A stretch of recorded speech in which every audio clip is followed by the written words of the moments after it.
on the Texas A&M Sports Network. From Learfield, welcome to the Aggie Football Hour, presented by Capital Farm Credit, a leader in agricultural financing. Also brought to you in part by Coors Light, the world's most refreshing beer, is a proud partner of Texas A&M Athletics. Celebrate responsibly. Rudy's Country Store and Barbecue.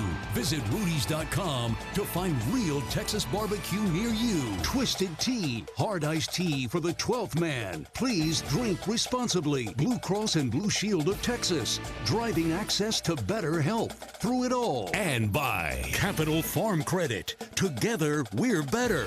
Now, here's the voice of the Aggies, Andrew Monaco. Howdy. Welcome inside Rudy's, and welcome to the Aggie Football Hour with Elijah Robinson. It's presented by Capital Farm Credit. I'm Andrew Monaco. And as the name says, we're going to be talking Aggie football for the next 60 minutes, and we will do it with Coach Elijah Robinson. The Aggies are coming off the impressive 51-10 win over Mississippi State last Saturday. We're back at Kyle this Saturday to take on Abilene Christian. That's an 11 o'clock kick. We'll come your way all along the network at 10 o'clock with our St. Joseph Health pregame show. And this Saturday, it's the final game for Aggie seniors. That will be one of our topics this evening with Coach E. So glad to see you here at Rudy's. So glad you're with us all along the network, the 12th Man mobile app, Learfield's Varsity Network app, or maybe you're checking in, watching, listening, behind the mic on the Texas A&M Football Facebook page. However you're joining us, we're so glad you're with us. When we come back, we'll talk with Elijah Robinson. It's the Aggie Football Hour, and it's presented by Capital Farm Credit, and this is Aggie Football from Learfield.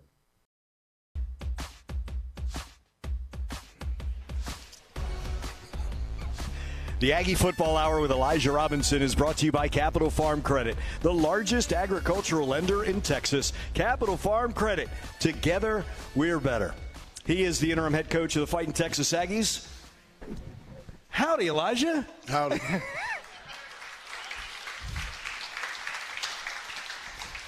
You know, I didn't say that often.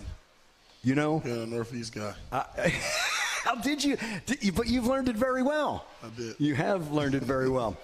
Every week, obviously, we do this. Every week, they're always here. You talked, and you used a word in your introduction on Monday. You talked about being genuine. I know a lot has changed. There's a lot that happened on Sunday. Here we go to Monday. New role, but you haven't changed, have you? I haven't. You can't, can you? Because you talked about the players being the most important. I did. I truly believe that. You know, like I said, it's a blessing for us to coach these guys. You know, it's not a blessing for them to be coached by us. And I continue to say that. You know, like I said, my calling was to make an impact in young men's lives, just young people's lives. And like I said, these guys allow us to pour into them. So I'm forever grateful for that. You've been blessed to work with coaches who understand that. But, Elijah, not all coaches do that. A lot of coaches take the opposite thought. You're being coached by me. That's it. But you invest. Is that a fair word to say? That's exactly the right word to say is investment. You know, you got to pour into these guys. You got to invest into these guys because if you're only coaching them and preparing to be around these guys for 3 to 4 years, then you're in the wrong profession. This is a lifetime relationship. So when the kids understand that, they'll do whatever for you. They'll jump off a bridge for you. They'll run through a wall for you. They'll believe everything you say. Does it help, Elijah, that you walk into their living room and what you state with them right at the beginning is the truth? And then here we go on this Saturday. It's going to be the final game for a lot of guys. Do they realize over the course of their time here at Texas A&M, man, Elijah told me the truth from day one.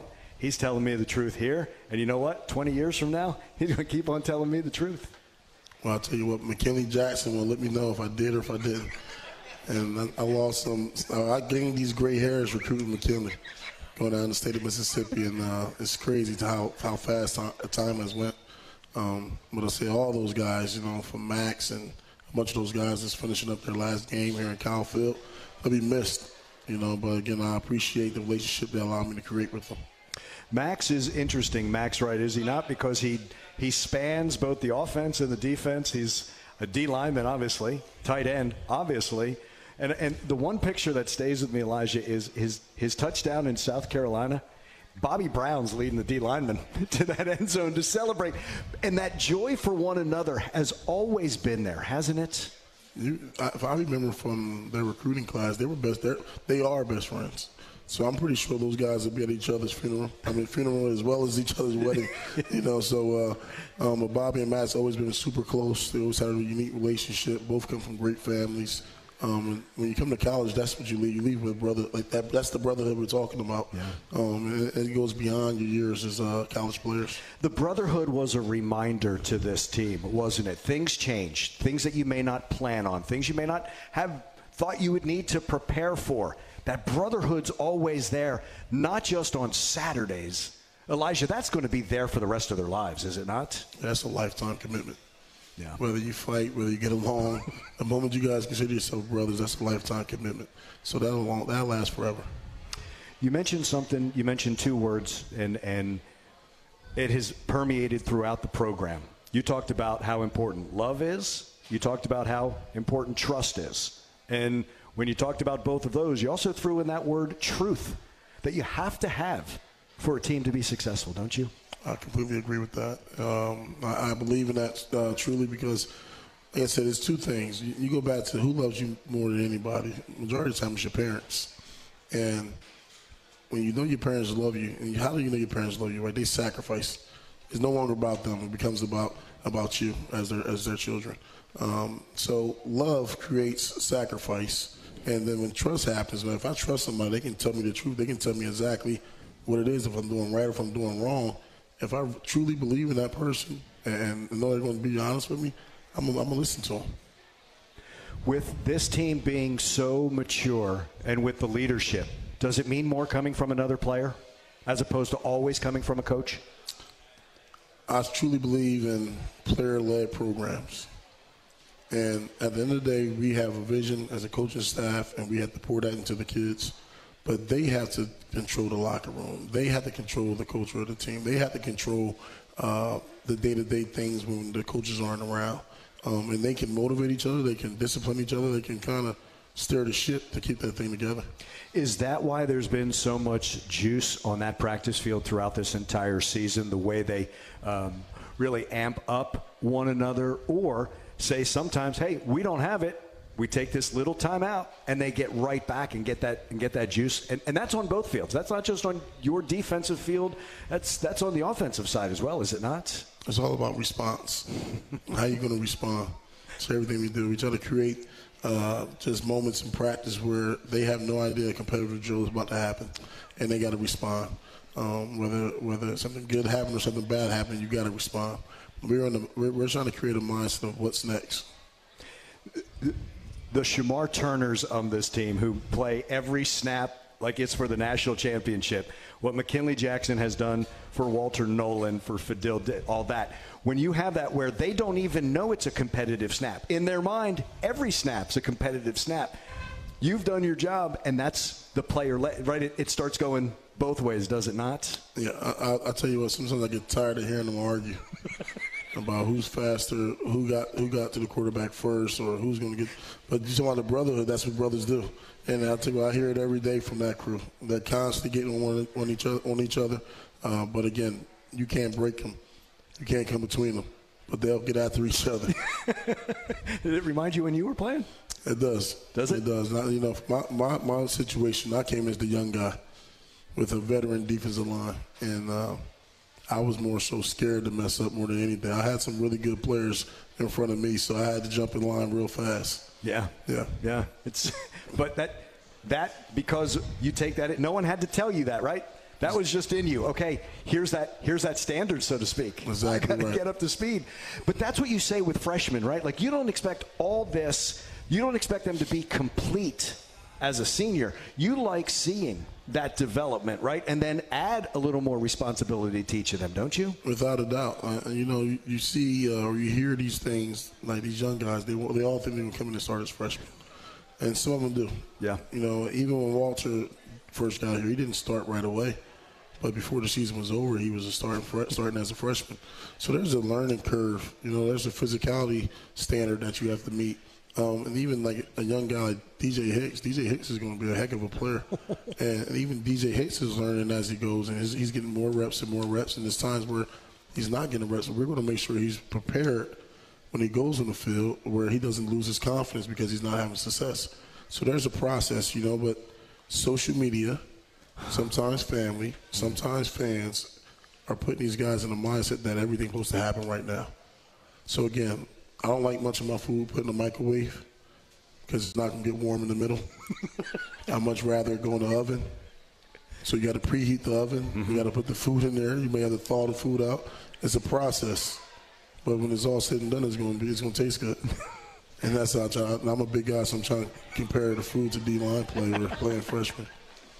You know what? You talk about taking notes about other coaches. I'm going to start writing this stuff down because I have a bunch even just for Monday. He is Elijah Robinson. This is the Aggie Football Hour. It's presented by Capital Farm Credit. We're going to step aside.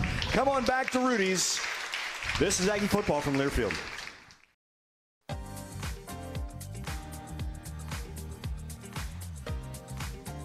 Howdy, Ags. Andrew Monaco here, inviting you all to visit Costa Vida Fresh Mexican Grill. Baja-style Mexican, made from scratch daily. Serving breakfast tacos, lunch, and dinner. Take two, dinner. Aggie owned and operated by our friend Holly in South College Station. We continue with the Aggie Football Hour with Elijah Robinson. It's presented by Capital Farm Credit. We are at Rudy's, 504 Harvey Road, here in College Station. I'm talking with Coach E. Now, there's also a tradition that we have that Philip has his homework done. When Philip gets his homework done, he gets to come.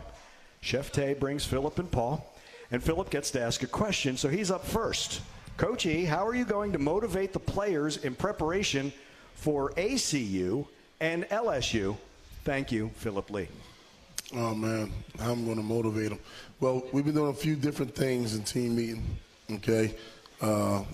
They had an opportunity to create a playlist of music that plays as they walk into the team meeting.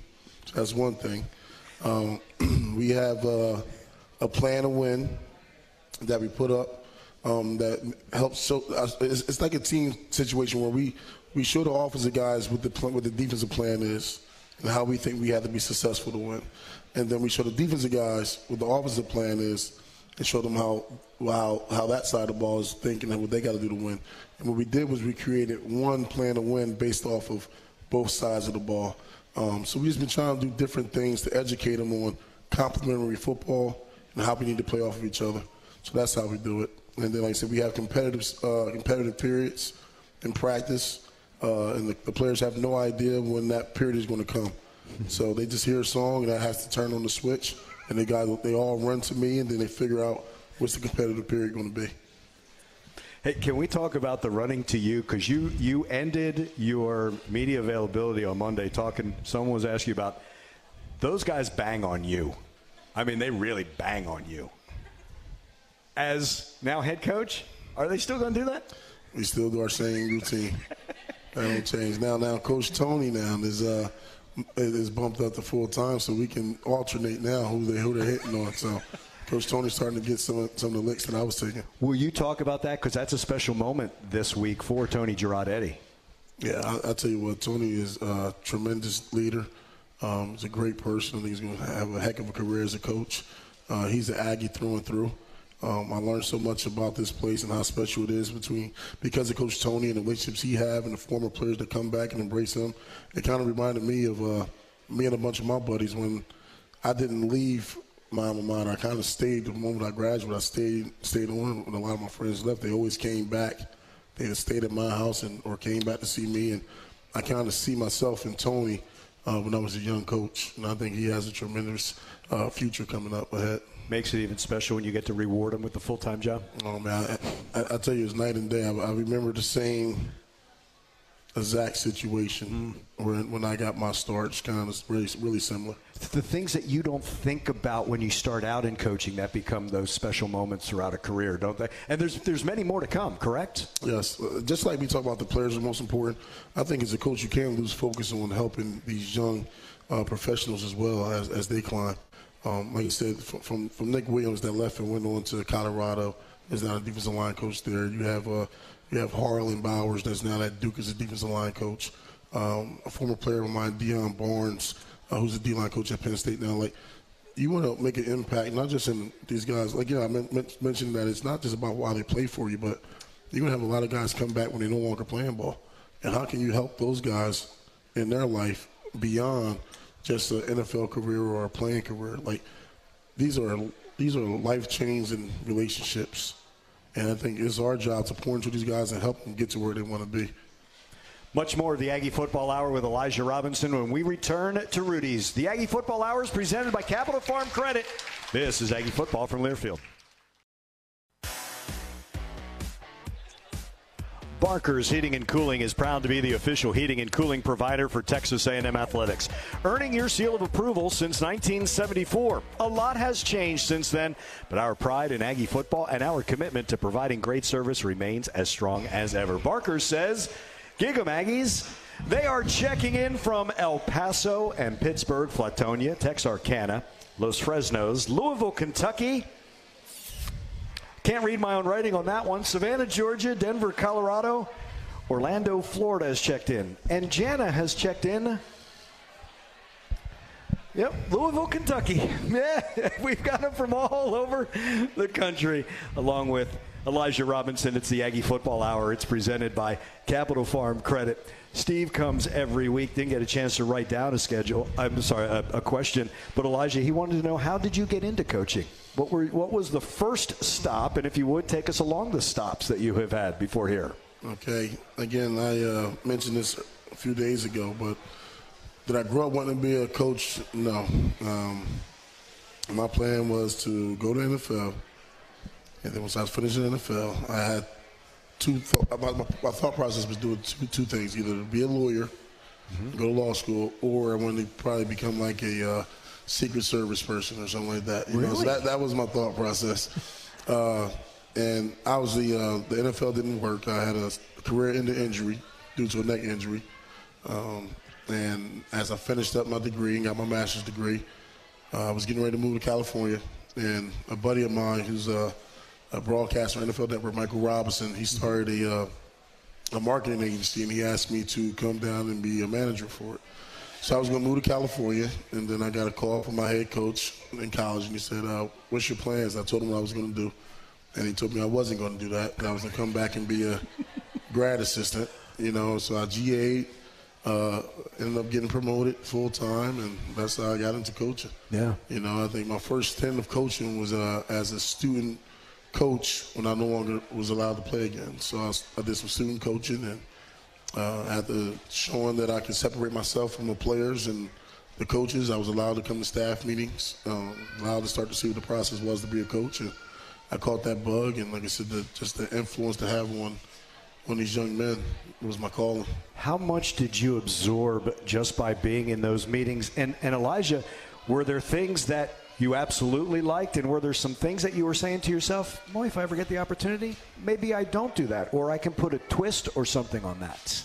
No, it was all I knew. So, you know, it wasn't about not liking. It was all I knew. Mm-hmm. I think, like you said, you asked me the places I've been. So I started off at Penn State, and I knew about coming to work every day. We had to have a shirt and tie, and that was what it was. And my coach, Bill O'Brien, took over at Penn State.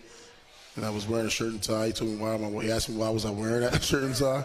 And I thought that's where it was. That's how you do it everywhere. Yes. So that shirt and tie turned into a sweatshirt.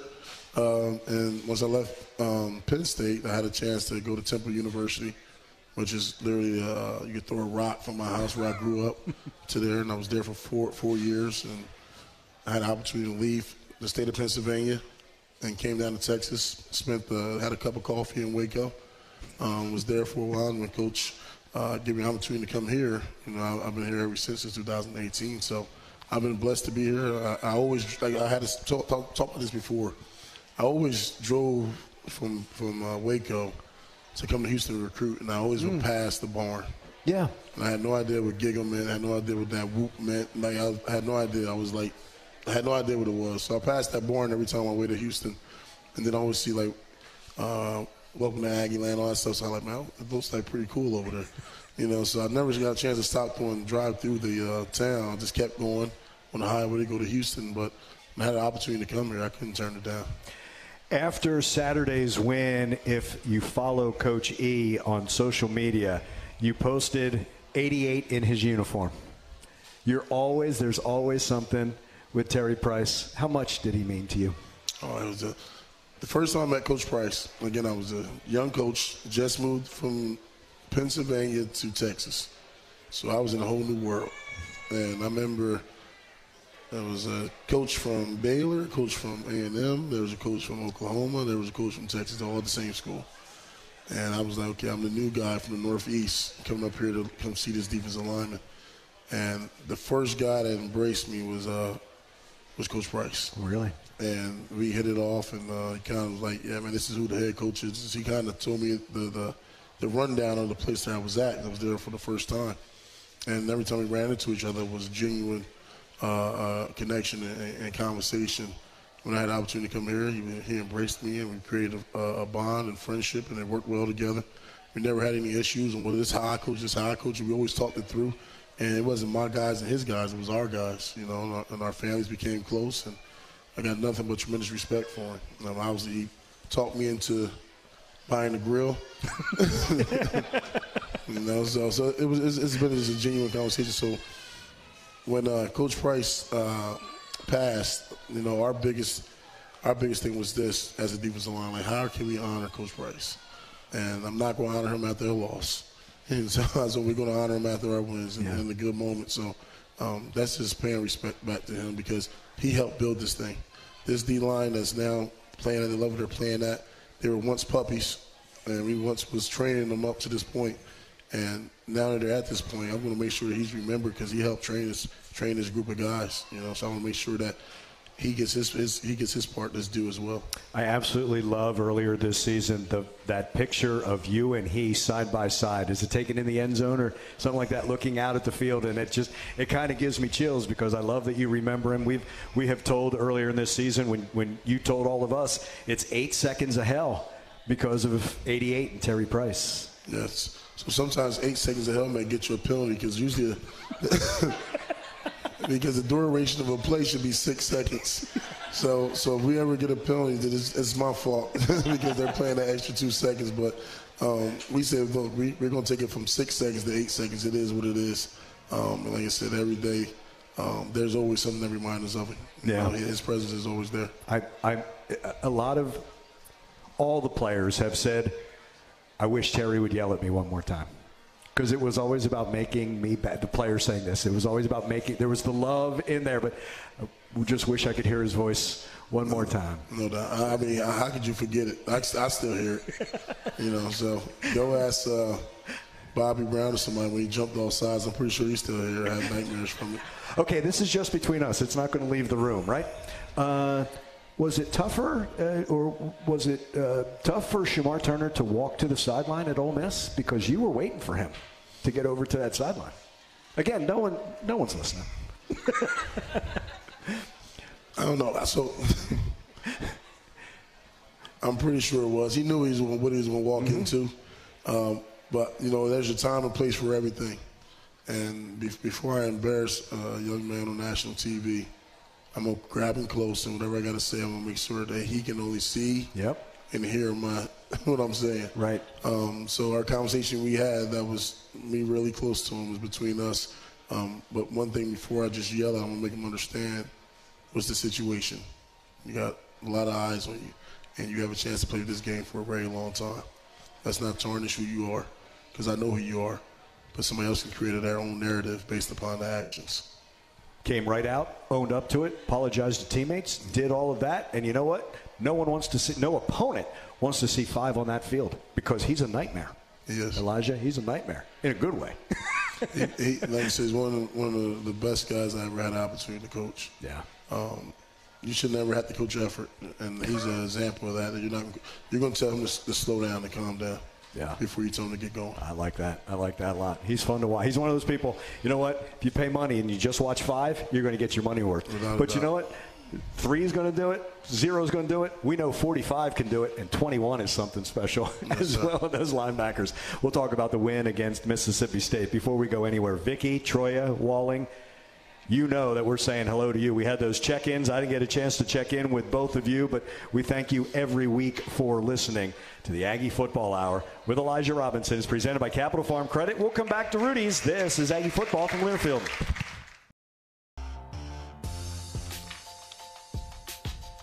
Aggies Can is celebrating over 2 decades of giving back to our local community. Text Aggies Can to 83200 to support the Brazos Valley Food Bank now through November 19th. Special thanks to Brookshire Brothers, HEB, KBTX, and Whataburger for partnering with our Student Athlete Advisory Committee in support of the Brazos Valley Food Bank and the 12th Can. Again, text Aggies Can to 83200 or visit 12thman.com/Aggies Can to learn more. The Aggie Football Hour with Elijah Robinson rolls on from Rudy's, 504 Harvey Road here in College Station. The Aggies coming off the 51-10 win over Mississippi State on Saturday. Elijah, you talk complimentary football. I thought that was almost a perfect example of complimentary football in that victory over the Bulldogs. Yes, you saw how amazing was Jalen. Fantastic. In that game, you know, he extended drives, did a heck of a job. Like I said, but the way he played, the way the offensive line protected him, the way the running backs carried the ball, the way the receivers made yards after the catch, it was fun to watch. The tight end, you saw Max get in there and battle his butt off. That's who he is. He's a warrior. It was just fun to watch. And then to watch the guys on defense that usually we tell them to sit down and hear the in-game adjustments. The moment we finished talking to them, they were off their feet just watching. You know, and so you know what, they're having fun. Let them go. Let them watch. We talk about our guys with the balls in the air is our ball on defense, and they created turnovers, created short fields for the offense, and we capitalized, you know. So it was fun. And I'm talking about that word response, okay? We started that game off, and there was a kick return. Yeah.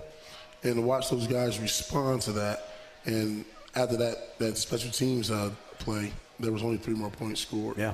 So it was great to see those guys respond to some adversity early in the game, and just watch how they felt they fed it off each other, and the energy like that was good. It was fun to watch. Was also one of the responses after that field goal. It's 20-10 at that point, Elijah, and then they don't score after that. You could really see the team take control and really take away the hope for Mississippi State. You know, I think they're going to continue that what's next mindset and not allow what happened that we have no control of to control the rest of the game. You know, so it's always going to be what's next. What can we do next? We can control. So that's what we've been preaching to the guys, and I think they're embracing it. A lot of snaps for someone like Theo Mellon-Orstrom at tight end, meaningful, the guts of the game. DJ Hicks, Gabriel Brownlow-Dindy is there in the middle. Ryland Kennedy has absolutely come on. And I don't mean to discount talking about what Fadil does and what McKinley does and what LT does. The Shamars. I like to be able to just say Shamar, and I have a 2 in 11 chance of getting it right on defense. But to see these guys get these snaps, to have Deuce Harmon back, to have Tyreek Chappelle back is also big. It's nice to get that. Jared Kerr does a great job. Bryce Anderson doesn't play. Jared's there. That again, he's out. I'm up. This is my opportunity, and took full advantage of it, didn't they? Ja'Day Walker on offense. That's the mindset, man. Next man up. And you talk about, when you really talk about brotherhood, we talked about the way those guys who do play a lot, they handle their business to allow their younger brothers to get a chance to go and get the experience. And if you play with your hair on fire that way for a mindset that, you know what, we're going to do everything possible to make sure these guys can go in the game and get that experience, you got a great group. So, you know, I got Fidel coming to the sideline like, hey, coach, put Riley in, like, and he knows at that point we're in control of the game, and he wants to have a chance to see those guys play. You know, at that point, you know, you got an older D lineman. Where are they thinking? Well, we're up a lot of scores. They got to throw the ball. We don't take us out. But to hear those guys say, hey, put the young guys in, let us see what they can do. That's very encouraging. And we talked about that in team meeting on Monday. Not the same situation, but I have absolutely loved watching Malik Silla develop since he's been here, and especially this season. You talk about someone who can really bend that edge, someone who makes a difference and really understands what he does on that field. Man, he has been a lot of fun to watch this season. Your thoughts on what Malik Silla has done? He's trusting the process. Is he? And again, he did not put himself in the microwave. He put himself in the oven, and he's allowed himself to continue to bake. And like I said, he's coming on. He's getting better each week. He put the weight on. You see his body starting to develop. Those guys doing a really good job in the weight room with him and getting him stronger, faster, and for his flexibility. You know, he's not finished growing. And he's still a young guy, and he's going to be really good for us. It's scary, isn't it? Yes, sir. And when it's always scary for the opposition, that's outstanding for us. No doubt. He is Elijah Robinson. This is the Aggie Football Hour. It's presented by Capital Farm Credit. We'll talk more about last Saturday's victory and then start looking ahead to Abilene Christian. That's on Saturday at 11 at Kyle Field. Last game for the seniors. That's when we return. This is Aggie Football from Learfield.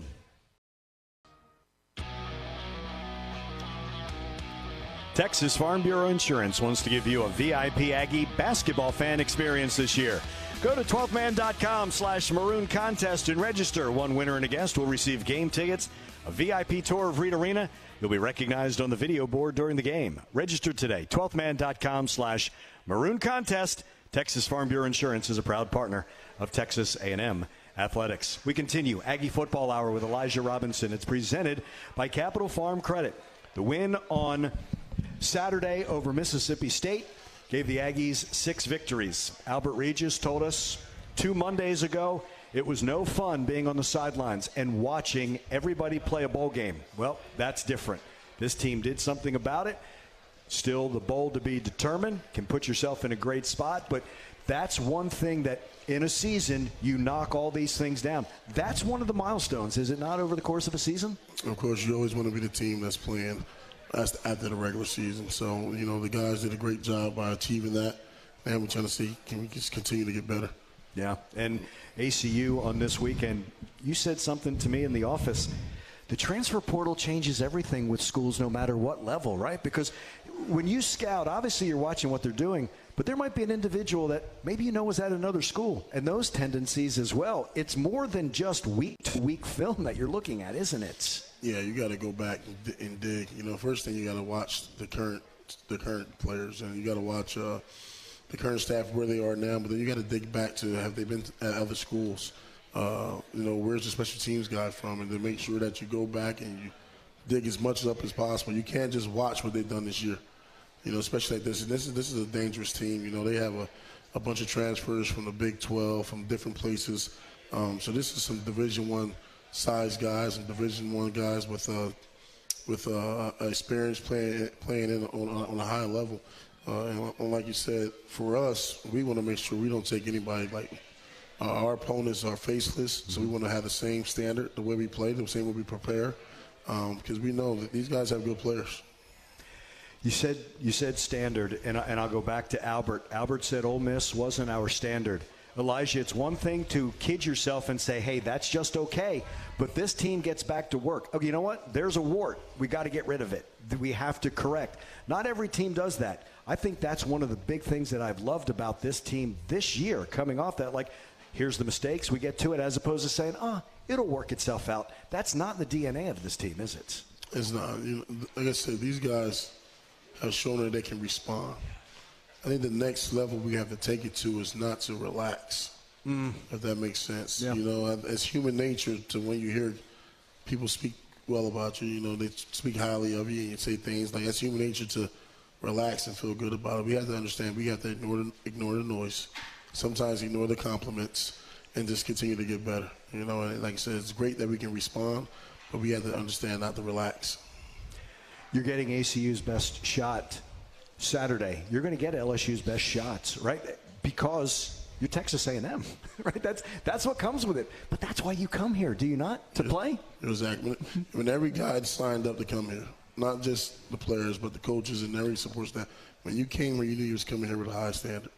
And you knew you was going to have to come and bring your A game every day. Yeah. Okay, this is not a place that's going to accept mediocrity. And like I said, our players understand that. So we all have a job to do. We all have a standard to uphold, and that's what it's going to be. You recruit from all over, but you have really hit that gold mine in that Pennsylvania, New Jersey, Camden, Philadelphia area. Is it something special about guys coming out of there? Well, the Northeast, you always have some toughness come out of the Northeast. Mm-hmm. Our biggest thing is it has to fit, though. Yeah. When you go out of state, it has to fit. You have to go somewhere and find somebody that values education, that values playing ball in one of the most historic places there is in the country. They have to value life at the ball, because this is what Aggie Nation can give to you. They can give you a great experience as a player, a great experience as a student athlete, and then once you no longer can play ball, you're connected to a group of people that can take care of you for the rest of your life. So you have to find unique people that'll fit. And I think the guys we have here, it does fit, because the guys we usually bring from the Northeast that have success, or they have success early here. So, like you said, as long as there's a fit, we'll go wherever to get them. Because Aggies are everywhere. Yeah. It's not like you're going to – it's not like this is a place where all your ties are only going to be in the state of Texas. I tell you right now, there's going to be over 1,700 alum Aggies in the state of Pennsylvania. Yeah. You know, you're looking at DMV area, there's over 5,000 Aggies in the D.C., Maryland, Virginia area. So we can go anywhere. Like, there's Aggies in South Jersey. Yeah. You know, so there's Aggies everywhere. So when you can drive around in South Jersey and you see an ATM on the back of a car, you can do it, you know. It's awesome, and they'll do anything they can. How can I help you, Coach, to get this kid to go to play at Kyle Field on Saturdays, right? Exactly right. We have support everywhere. Absolutely. One final segment of the Aggie Football Hour with Elijah Robinson. It's presented by Capital Farm Credit. Come on back to Rudy's. This is Aggie Football from Learfield. Rudy's is a proud sponsor of Aggie Football. Be sure to stop by your local Rudy's or Rudy's.com for some real Texas barbecue. Enjoy 100% oak smoked meats, delicious sides, and Rudy's signature sauce. It's the Aggie Football Hour with Elijah Robinson. There's a lot of food on our show, man. I'm not going to lie. Ain't nothing wrong with that. It's why I'm hosting. Final game, Kyle Field, we touched on a little bit before in this hour for the seniors, who I think, Elijah, tell me if you agree, their legacy is not going to be defined until after some of the players that they have affected then graduate. You have a lot of those types of seniors who came back for one more year, not all of them, but they're really going to affect those younger players that you were talking about. Their legacy is still to be written, isn't it? Yeah, their legacy is going to be, when they come back, no longer a student athlete here at Texas A&M. When they come back, what do the players say about them? When they come back for a reunion, what do the teammates say about them? That's your legacy. What are people going to remember you? Are you a guy that did everything for the program? Were you a guy that helped the young guys? Were you a guy that fought through everything to do what's best for the team? So your legacy, you'll know your legacy. The guys will tell you what your legacy was. So. Yeah. But that's, they say, it's a unique group of guys that's leaving and is going to play their last game. And I think all those guys left a pretty good impression there. The days are long, but the years are short. Right? Yes, you're exactly right on that. Even as a coach, correct? It felt like yesterday when I first got here, to be honest. Yeah, absolutely. My friend, thank you. I joked with him. I said, when we were talking, I said, man, if you knew you had to deal with me, I'm not sure you'd take the interim job. And he just gave me a smile. He said, absolutely not. Congratulations on the role. I know it's not how you wanted to do it, but I know you are grateful. This is all part of it. I can't tell you the number of people here on Facebook wishing you all the best, and obviously everyone here. But, Coach E, thank you. All the best. Beat the hell out of ACU on Saturday. Thank you. Appreciate you. He is Elijah Robinson. It's the Aggie Football Hour with Elijah Robinson, and it's presented by Capital Farm Credit. We come your way on Saturday at 11 o'clock. That's the kick, 11:03, foot to ball. It's the St. Joseph Health pregame show. That will be at 10 o'clock. You'll hear more from Elijah. You'll hear from Lade Robinson. You'll hear from Max Wright as Dave Elmendorf, Will Johnson, and I join you at 10. Kevin Menchow is our engineer here at Rudy's. Tony O'Neill is the producer of the Aggie Football Hour with Elijah Robinson, presented by Capital Farm Credit. Tony is in our Learfield studios in Jefferson City. I'm Andrew Monaco for Coach E. We thank you so much for joining us. Friday, a little bit of basketball. That will be at 6:30, 7 o'clock, the Aggies and Oral Roberts. And then Saturday, the Aggies and Abilene Christian at 11. We thank you so much for joining us. Thanks and gig 'em. This is Aggie Football from Learfield.